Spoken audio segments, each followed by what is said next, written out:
இந்த வீடியோ பார்த்து கொண்டிருக்கிறவங்களுக்கு வணக்கம், welcome back to my channel. இப்போ நான் ஹெல்பிங் வீடியோ போட ஸ்டார்ட் பண்ணதுலேருந்து நிறைய பேர் உதவிக்காக கால் எடுப்பாங்க. இந்த அக்காவும் அப்படித்தான், ஒரு இடத்து வந்திருக்கிறேன் ஒரு அக்காவை பார்க்க. இந்த அக்காவும் அப்படித்தான் கால் எடுத்து சரியான கத்துவா, கால்லேயே சரியான கஷ்டமாம், சாப்பிடக்கூட வழி இல்லையாமண்டு கத்தினாவும். இப்போ அதை மட்டும் தான் கேட்டேன், ஒன்று வந்து கேட்டேன் கணவர் இருக்கான்னு கேட்டேன், இல்லையாம் கணவரும் விட்டுட்டு போய்த்தாரன்னு சொன்னாவோ.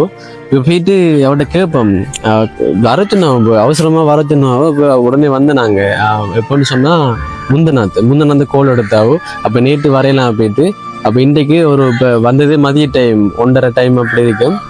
அவசரம்னு சொன்னாவோ. இப்போ போயிட்டு என்ன விளக்குமெண்டு அந்த அக்காட்ட நம்ம தொடச்சா கேட்போம். இப்போ எப்படி பார்த்தீங்க நீங்கள் இந்த வீடியோ? ஃபோன் வச்சுக்க டச் பண்ணி வச்சுக்கிங்களா? நான் படுக்க போறேன், இந்த அக்காட விட்டு நான் எடுத்தேன், நம்பர் எடுத்து தான் அவங்களுக்கு கோல் எடுத்தேன்.